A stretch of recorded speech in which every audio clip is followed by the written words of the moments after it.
私はフランスの女王なのですから。宝塚メイクは基本がもう外国人のような素敵なお顔になるために、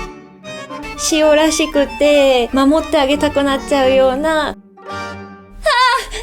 メス、私はどちらの勝利を願ったらいいの？元宝塚男役現役アイドル永遠の30歳綾羽マヤで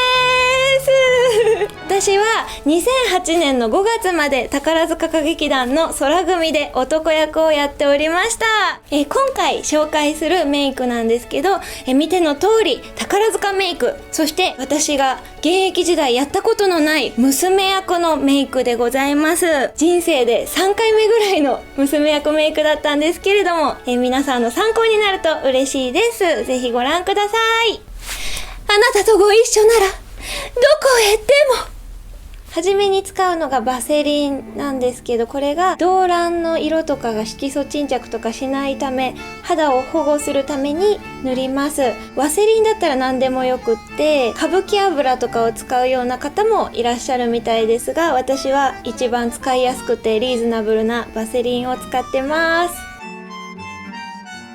24P の三吉のグリースペイントなんですけど、娘役のメイクの時は白目のメイクをするので 24P もしくは 23P とかもっと白い色を好まれる方もいれば 25P とかの赤めの色を好む人もいます。一般的に結構 24P を使う人が多いんじゃないかなと思います。動乱は結構ムラになりやすいので、薄く塗るんではなくてしっかりと濃く塗るためにムラにならないようによく鏡を見て塗っていくのがポイントだと思います。2B のこの茶色の色は結構濃い色なんですけど、鼻をしっかりと高く見せるために鼻立てで眉毛の下から鼻の小鼻しっかり塗っていきます。小鼻に塗る時にしっかりと全体に塗るの忘れる人がいるので、小鼻はしっかりと塗っていく。あと鼻の頭の下のところにもしっかりと塗らないと鼻が高さが際立たないので、ここにも塗っていってください。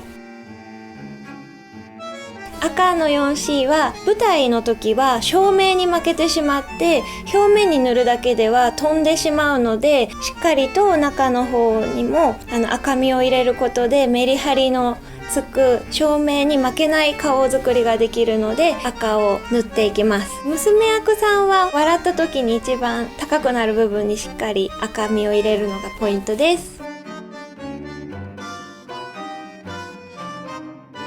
スタインズの粉は舞台メイクで結構使われている粉なんですけど、ベビーパウダーでも代用することができます。最初に塗っている動乱がすごく油分、油分が多いので、それをまずマットにさせるためにしっかり粉は多めに塗っていってほしいです。スタインズのパッケージの外にレースがついてるのは、私が宝塚を退団する時に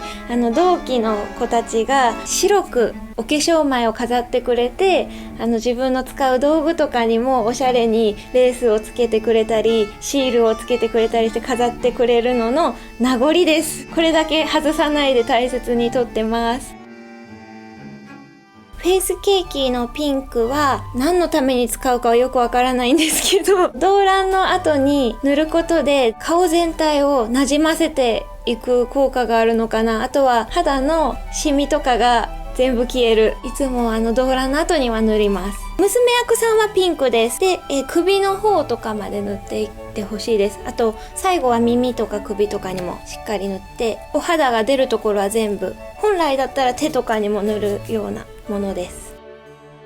その2回目のスタインズはただ表面の水分を取る程度でいいので、たっぷりとつけるわけじゃなくて、もうパフにちょっと残ってるぐらいのものをつけるだけで OK です。普通のメイクしている時でも使えると思うんですけど、アイテープってお肌に何もない状態でつけることが多いかなと思うんですが、舞台メイクとかあと普段メイクしている時にでもアイプチを塗ることでメイクの上から使うことができます。宝塚メイクの時はいつも下地をしてからアイプチを塗ったアイテープをつけます。私は結構目が奥二重で蒙古ひだが真ん中のところにあるので、アイラインを引きやすいためにアイテープをつけるので、平行な二重になるように貼っていきます。でも娘役さんなので目が丸く見えた方がいいので、それは意識して貼った方がより可愛らしい娘役のメイクになるかなと思います。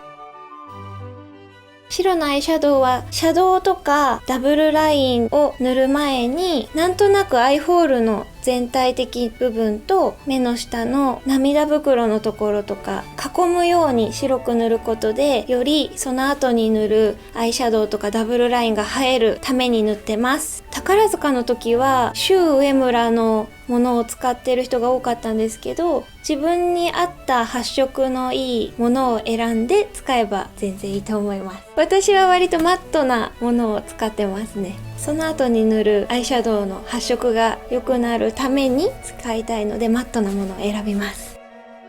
遠くから見た時に彫りが深くなるようにダブルラインっていうのを入れていて、これは宝塚メイク全部に入れてるわけではなくて、洋物のお芝居の時だけ入れるもので、一番宝塚メイクで特徴のある部分だと思います。目をつぶった時にアイホールのところがあると思うんですけど、その際のところにピンクでラインを入れて、その後に青で入れることでしっかりダブルラインがつきます。男役は細めに入れるんですけど、娘役はふんわり見せるために太めに入れてます。目開けた時とかに影になるように、飾りではなくて彫りが深く見えるように入れていきたいので、アイホールに塗ってください。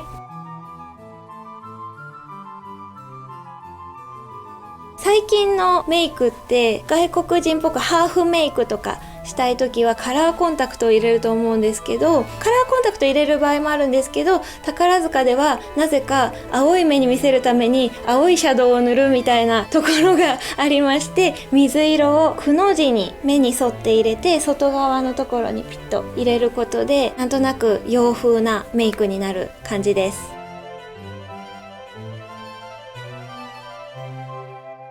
目の下ですね、下まつげに見せたり、あと目を大きくクリッと丸く見せるために、まっすぐ見た時に黒目の真ん中ら辺から目尻まで青を入れます。その時に男役は外にまっすぐ入れるイメージなんですけど、娘役さんは丸く下に描いていくと可愛い目ができると思います。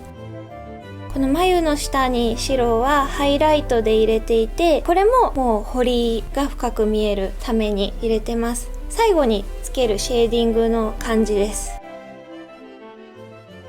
ルボタンっていうアイラインは舞台メイクですごい使われてるアイラインで、これの特徴が失敗した時にちょっと水をつけてあげるとペロンって剥がれるんですよ。なのでこういう動乱みたいな濃いメイクをしていても、下の動乱がよれたり消えたりすることなく、そのルボタンのアイラインだけを綺麗に消すことができて、すごく重宝してます。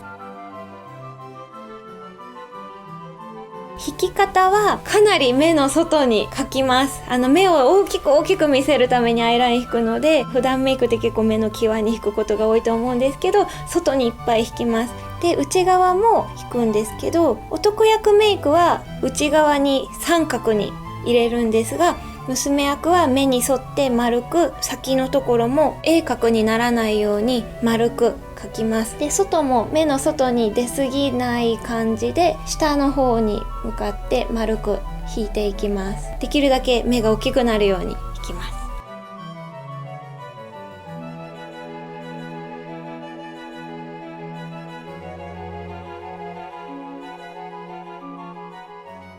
ルボタンのネイビー、この下の下まつげとかを描いている部分なんですけど、めちゃくちゃいい色で発色もすごく綺麗だし、柔らかい印象になるので大好きなんですが、今は売ってないっぽいですね。多分売ってないんで、ちょっとこのルボタンのネイビーがなくなっちゃった時には私どうしようかなって今思ってるところです。まず目の形を枠を線で引いていきます。でその時に下に向かって丸く引いて、で内側をちょっと埋める感じで塗ります。そして下まつげをちょっとピピピッと3本ぐらい下に描いてます。でこれは宝塚メイクの場合下まつげのつけまつげをつける場合もあるし、描く人もいたり、あと全く描かずにぼかす人がいたりっていうのがあって、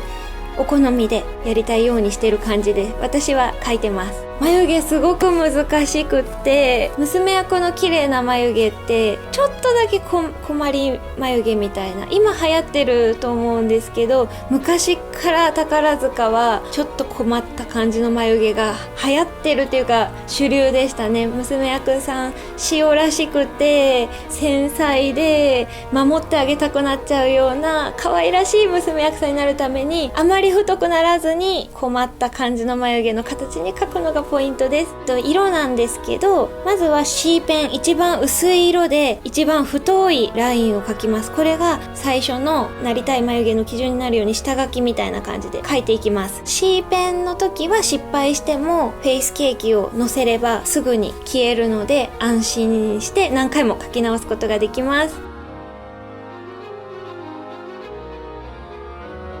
その後に B ペンを塗ります。 B ペンは C ペンより濃い色なので、ここからは失敗できませんので慎重に塗っていきます。 C ペンで描いた眉毛のラインよりも一回り細めに描いていくのがポイントです。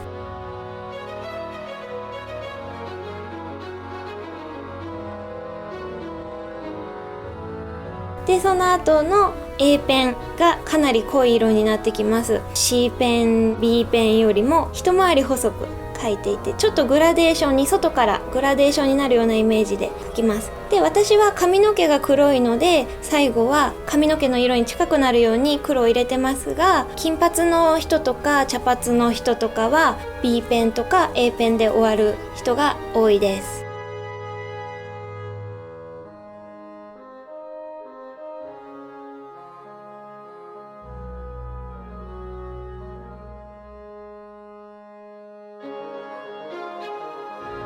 まつげが白くなってしまっているので軽くマスカラをします。これはまつげを見せるためのマスカラではなくて、その白さを消すだけなので、使い古した私のマスカラなんかもうパッサカサのマスカラなんですけど、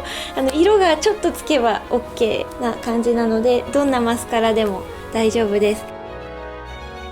でつけまつげなんですが、好きなつけまつげでいいんですけど、宝塚メイクはかなり濃いメイクなのでこの濃さに負けないようにバサバサのつけまつげをつけるといいです。でつける時に目の際ではなくてアイラインの一番際の外側につけていって、目をより大きくパッチリ開くようにつけていくのがポイントです。つけ方はまっすぐにならないようにアイラインに沿って丸くつけていくのがポイントです。このつけまつげのノリ本当にすごくて、このドンピシャンっていうやつなんですけど、昔から歌舞伎の人とか日本物のお芝居をされる大衆演劇の方がカツラを留めるために使っているノリなんで、つけまつげ用のノリとは言われてないんですけど、つけまつげにつけるとこう引っ張っても取れにくいのに端からペロって取ったらすごく綺麗に取れるんですよ。ですごく綺麗に取れる上につけまつげとのりもパッと引っ張ると綺麗にペロンって取れるので、つけまつげの持ちがすごくいいんです。で今って100均とかでもつけまつげっていっぱいいいつけまつげが売ってるんですけど、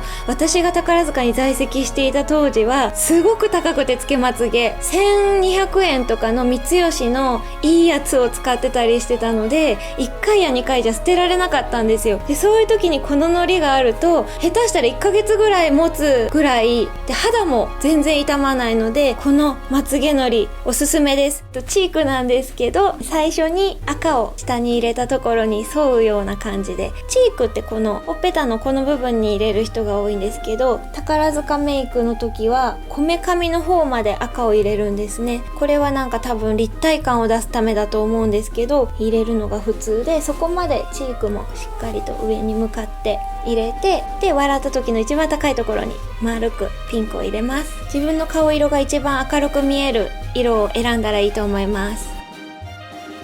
白いハイライトは全部宝塚メイクは基本がもう彫りの深い外国人のような素敵なお顔になるためにやっているので、 T ゾーンと顎の先とこの目の下のところですね、さっきチークを入れたところのちょっと上のところに入れることでより立体感のある顔に仕上がります。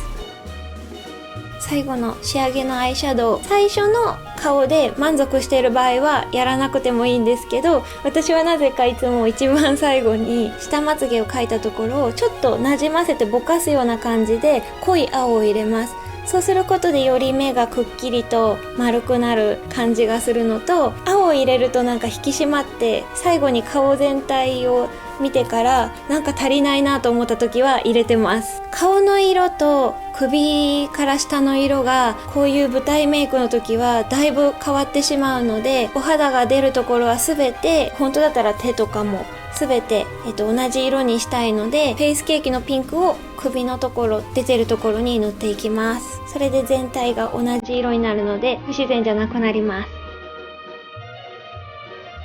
髪の毛は本当の宝塚の娘役さんはもうギュッと縛ってお団子にして半がつらっていうんですかね、つけ毛をつけたり髪飾りをいっぱいつけたりするんですけど、ちょっと普段の髪の毛でやってみました。普通にくるりんぱをしてちょっと毛先を巻いて、あと前髪が結構くるんって巻いてる前髪の娘役さんって多いので、それをちょっと意識して前髪もちょっとだけ巻いてみました。宝塚は黒髪がすごく少なくて、外国人の役をやるときはだいたい皆さん金髪です。なんであんまり珍しいと思います。宝塚の舞台の場合は本当に舞台に出演する直前に口紅は塗ります。娘役の場合はピンクを入れるとすごく華やかに見えるのでピンクを使う人が多いんですけど、ピンク一色だと薄かったり明るすぎたりするので赤、レッドを混ぜてツヤを出すためにグロスを混ぜます。このグロスが結構ポイントで、にじみやすいグロスを使ってしまうと他の肌のところにすごくにじんでしまって汚く見えてしまうんです。なのでクリニークとかあとランコムのグロスを使う人が多いかなと思います。これで明るくなります。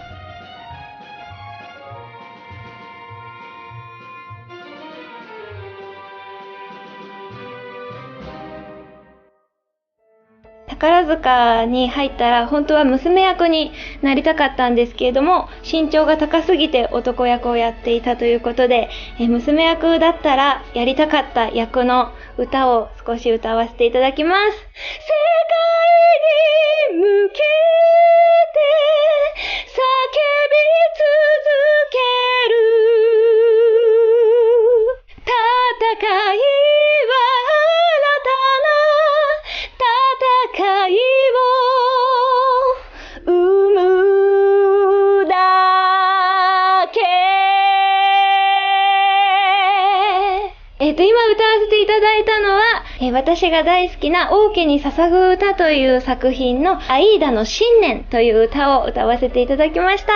アイーダっていう役は普段は男役をやっている方が娘役としてステージでアイーダ役をやられるんですけど、結構その男役がやっているだけあってちょっと勇ましさがあったり、その女性の繊細な部分も持ちながら男らしさっていうか心の中になんか芯